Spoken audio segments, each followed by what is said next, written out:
Well, good morning, ladies and gentlemen. I'm Jeffrey Darty, the Christian Whistleblower. Welcome back to the channel. And I was just sitting here having my breakfast, listening to a little bit of Rex Bear and the Leak Project over there. And yeah, that's what I like to do. When I'm having breakfast, I like to catch some good YouTube, find out what some of the other researchers that I do listen to. And I feel bad because I get people asking me all the time, hey, have you heard of this or have you heard of that? And I'm like, no. And they're like, what, are you stupid? They don't say that, but I can hear them thinking that. Because like up until I was on the Vinny Eastwood show about a week ago, I had never really heard of, I knew who Bill Cooper was, but I never really heard of him. So, yeah, when you got to figure the last 6 years, I've pretty much effectively been in a bunker, head down. I've written 12 books over that time, and I've tried to get a lot of things going. In the past year and a half, it's been all about building this channel. So I guess I'm saying all that to say I don't get out much. And yes, I'm single, so it's just me and Rooney, the cat. So, it's all about doing this work, and it's all about getting this information out. So I was sitting there, again, listening to the Leak Project. And I started thinking about, for some reason it just came in my mind, and this is how things work. When you start really getting into this, things just start coming into your mind. Because when you're meditating, you're actually, I think, programming your mind to be in a position to get some good stuff. That's the cutest girl in the world in the background, one of my granddaughters. Of course, one of the cutest girls in the world, because all of my granddaughters are super cute, but you know what I mean. So anyway, we'll just talk here while I get this set up like I should have done before I came on the air. But at any rate, I was sitting there thinking, and it just popped into my mind, Genesis 1:1, or actually Genesis 1:3, and God said, let there be light, and there was light. Well, yeah, what's so profound about that? Well, if you listen to our interview with Dr. Andy Toltek, about demystifying spirituality. He's a psychiatrist, MD, and a shaman. And I'll link that up in the bottom. And yeah, I really do have to write everything down. There's so much going on upstairs here, man. Got to keep myself on track. So there's no words in the etheric realm where God is, the inexpressible one is. There's no words there. There's no symbols. It is a realm of complete silence, at least in my opinion, because it's a realm of pure thought. So I said to myself, self, how could God have said, let there be light, and there was light? How could God have said, let there be a firmament? How could God have said, let the waters appear under the heaven? How could God have said, let there be lights? How could God have said, let there be fish and all kind of cool stuff? How could God have said, let there be land? And how could the gods have said, let us create man in our image? If there's no speech in the etheric realm, which is the realm of the inexpressible one, the ultimate divinity, how could God have said? Pretty good question, huh? Pretty interesting question, huh? Well, here's what I'm thinking.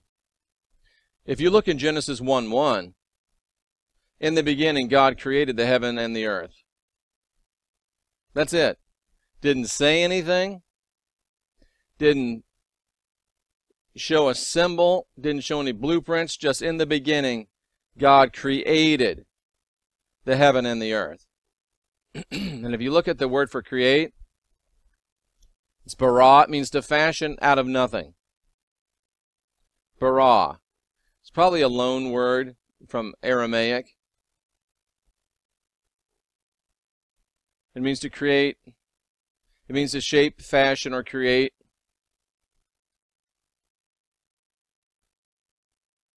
And I study this so much, I'm looking for the part where it says out of nothingness. Something new.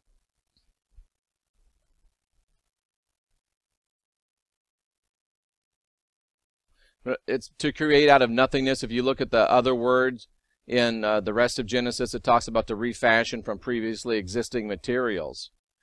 So in Genesis 1:1, God created the heaven and the earth.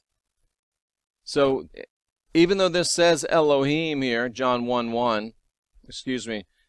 1:1, which does have the word there like he was in John 1:1, in the beginning, the Elohim, this is interesting, it has a definite article, so I could strain it and say that means it was the one head Elohim, but in the beginning, the Elohim, which is the divine gods and goddesses, and it does carry the intent of plural, but here's what I'm thinking. Language isn't completely exact. Let's try this on for size. And I think this is a revelation, but it might be one of those where I can't 100% say, see, it's right here in Scripture. And that's unusual for me, and that's not easy for me. But I think that this is a revelation that we just can't really get our minds all the way wrapped around, because even the complexity and depth of the Hebrew language is insufficient to explain the enormity of what is being expressed here. It's because you're expressing, think about it, you're expressing a etheric thought, or attempting to express an etheric thought in physical language. It's not unlike those folks back, like John writing in AD 100-ish, 95 to 100, the book of Revelation, and trying to describe spacecraft when no one had even thought about a spacecraft. But now here, 2017, June 14th, no problem, we get that, we understand that. Oh yeah, that's a spacecraft, we see that, X-Files, coast to coast, got it. So, perhaps it's the same way. Trying to express etheric thought in word or in symbol as language is,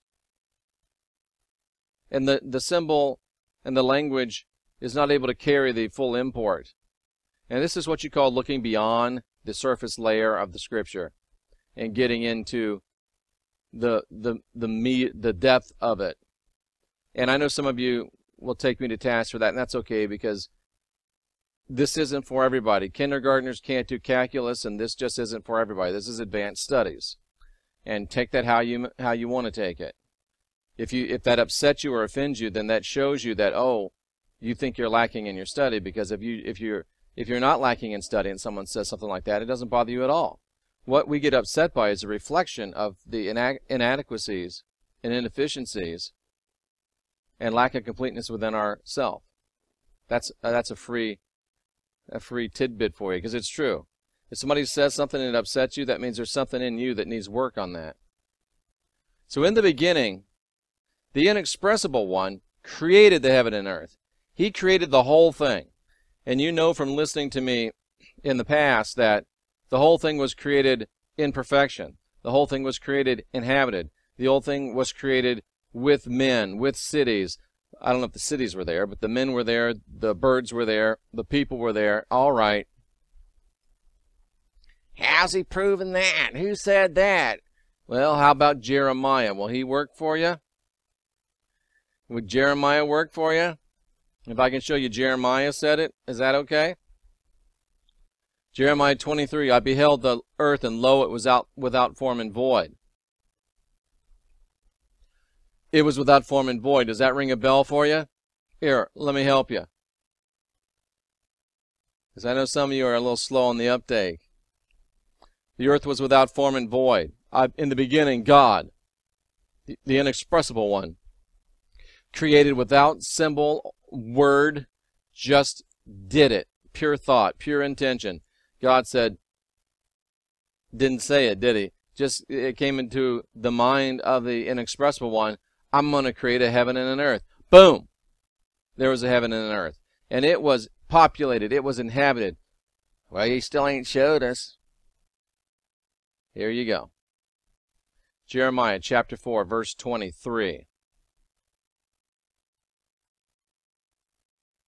I looked at the earth, lo, it was without form and void. Heavens had no light, darkness upon the face of the deep. Mountains trembled, hills moved lightly. And beheld, I looked. There was no man. Son of a bitch. What? There was no man.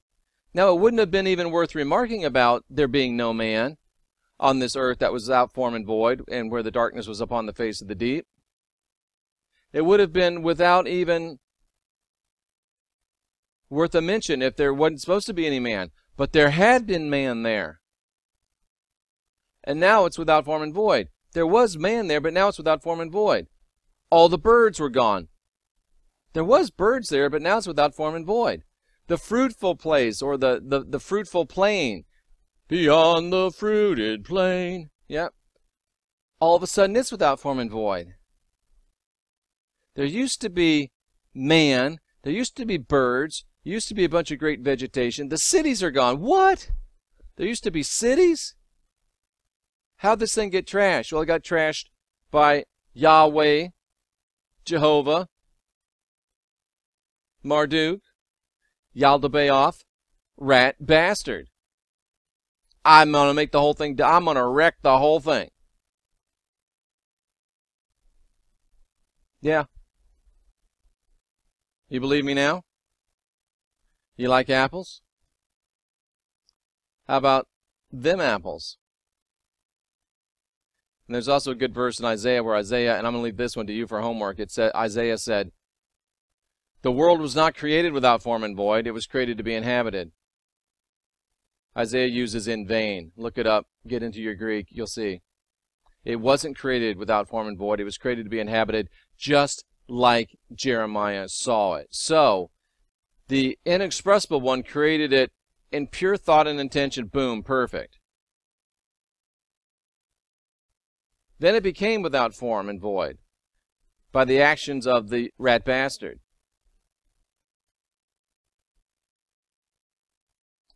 And then God said. And then God said, and then God said, and then God said. And just to make sure that we're on the same page, said in the linear, guess what it means? It means said. I know you expect me to say it means a unicorn or something and then prove it to you.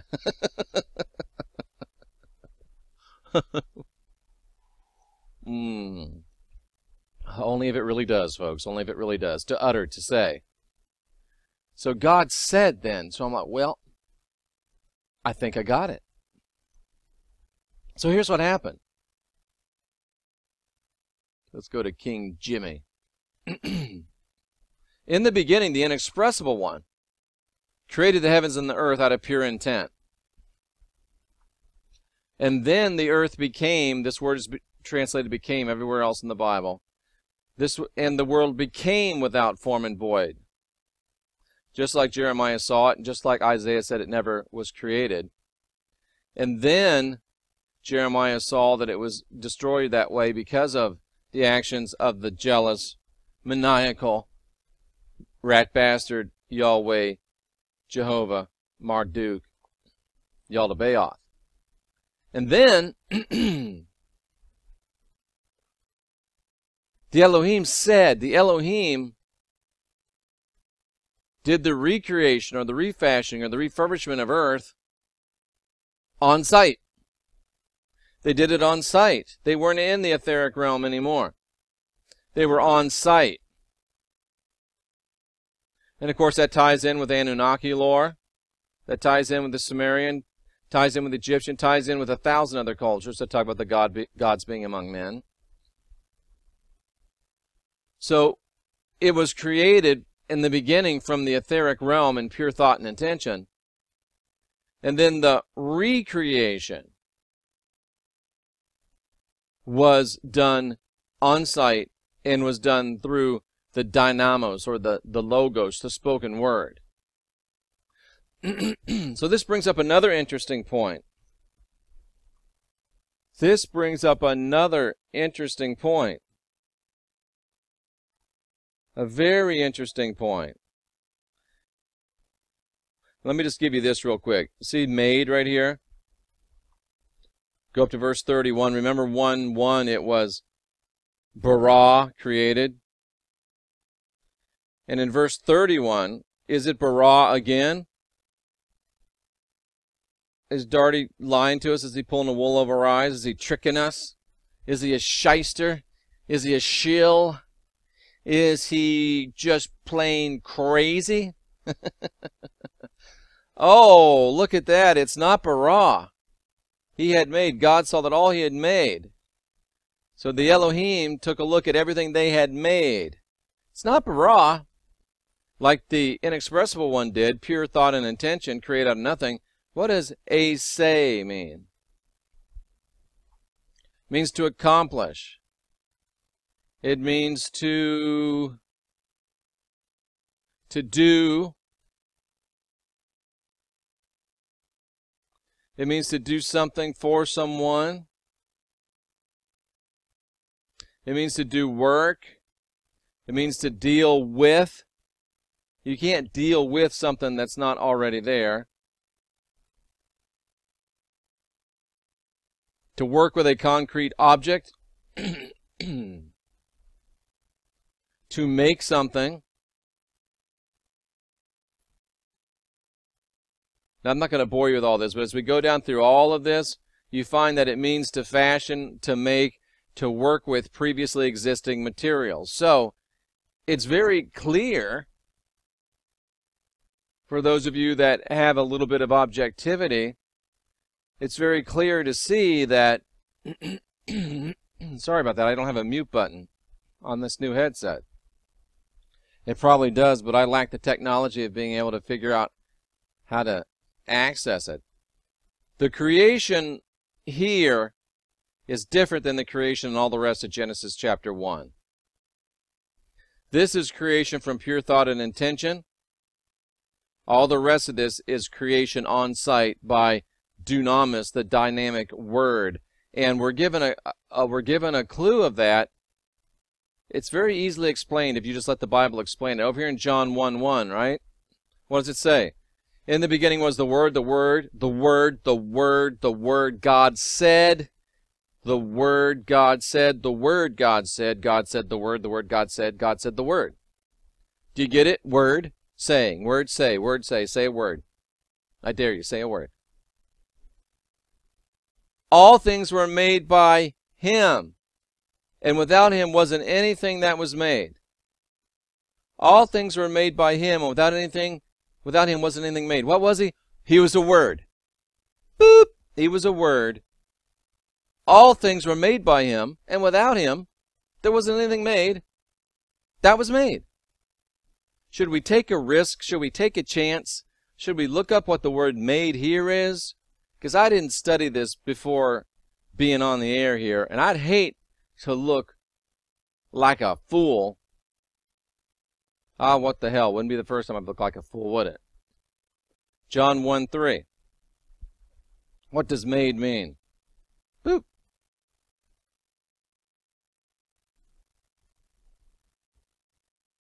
What's it mean? To come into being, to emerge, become, to transition from one point, realm, or condition to another. To become signifies a change of condition, state, or place. Oh my goodness. This is even deeper than I thought it was. Wow. I'm about to upset everybody now. You ready? This doesn't mean to make out of previously existing materials, does it? It means to come into being, to just boop. You know what this is telling us, folks? Wow, this is heresy of the highest order.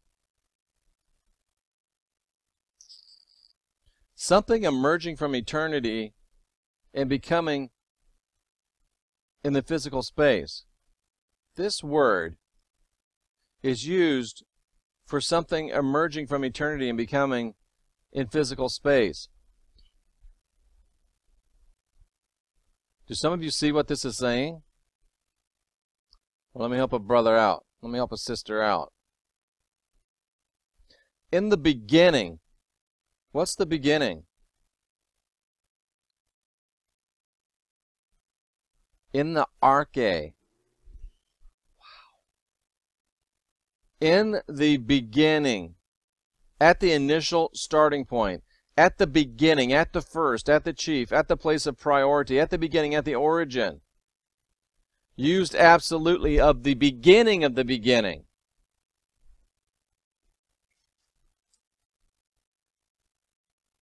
In the beginning was the Word, the Logos.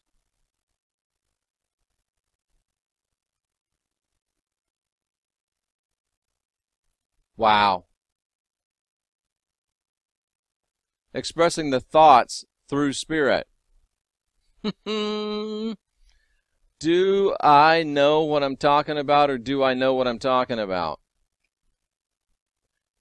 So here's what happened. Holy, holy, holy. John, this brother breaks out the deepest of the deep to us. And the Word was with God, and the Word was God.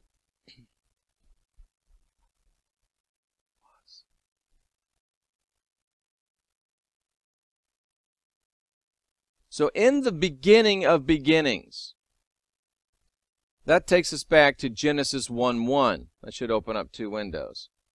But it's more fun this way. In the beginning of the beginning. What's this word for beginning right here? The beginning.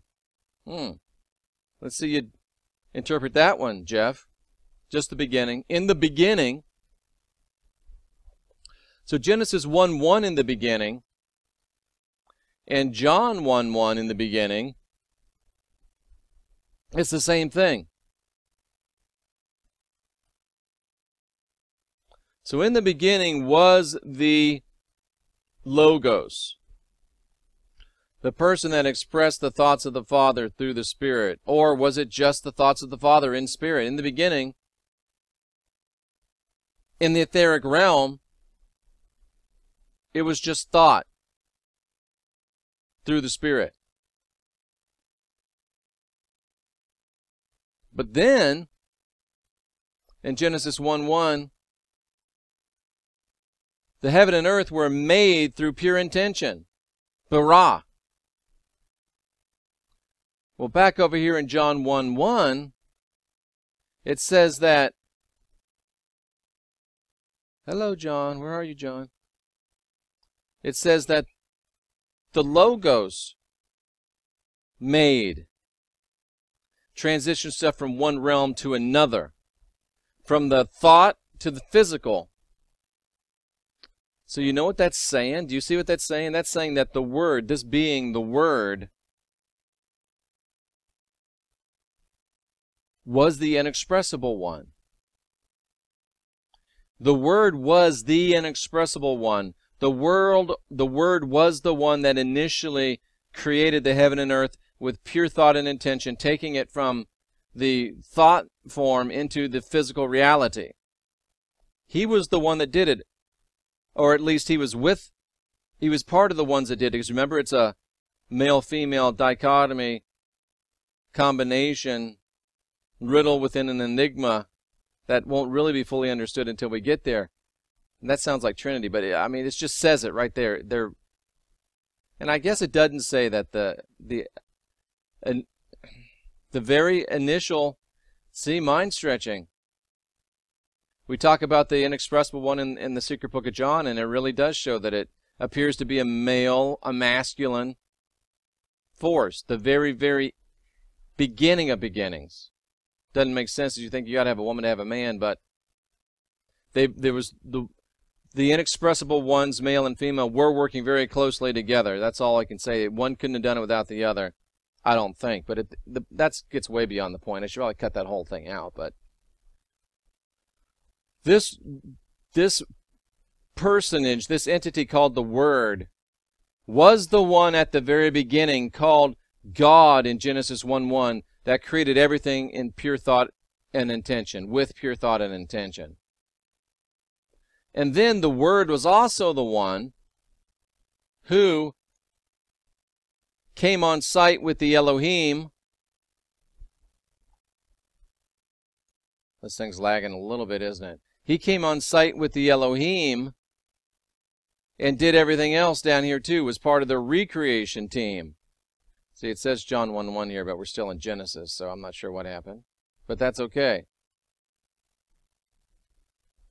So what I'm saying is that this the initial inexpressible one that created heaven and earth out of pure thought and intention, that was the Word. And then the Word also came among these Elohim and said, hey, let's go ahead and get this thing crack-a-lacking again. Let's get it back into shape. So now the real big thing becomes that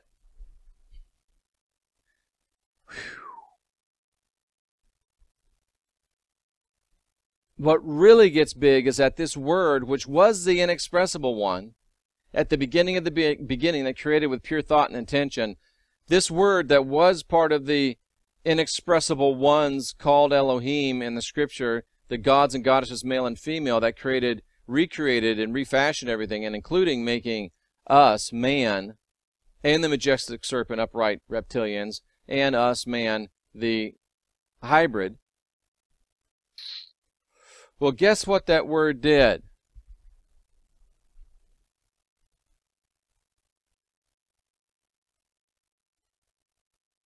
The Word became flesh and dwelt among us.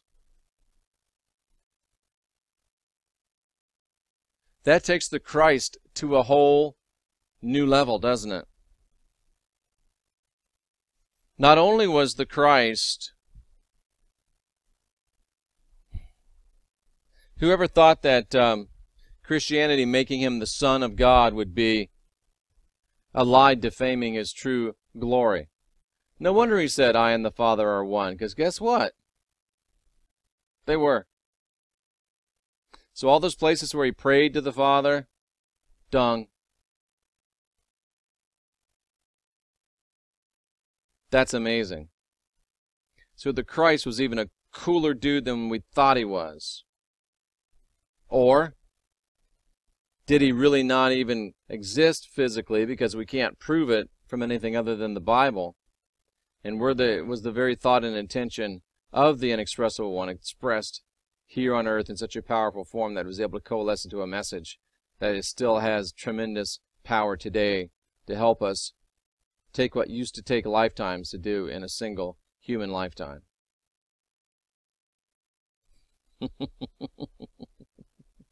And that, folks, is how we roll over here at the Jeff Daugherty Show Christian Whistleblower YouTube channel.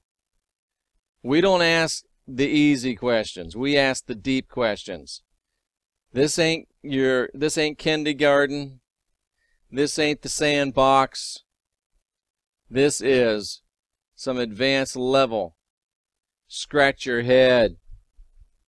Rub your chin. Expand your mind. Unwind your mind. It's some unindoctrinate yourself kind of stuff. And if you would like to be an unindoctrinator, post these videos and my URL for my YouTube channel on your social media. And if you want to sponsor my work, click the link for my website in the box below, and you'll find the easy one-click contact information for my Patreon and my PayPal right there prominently displayed in the center of my spiffy website. I'm Jeff Daugherty, Christian Whistleblower. See you a little bit later today, and until then, unwind your mind, unindoctrinate yourself, and be excellent to each other.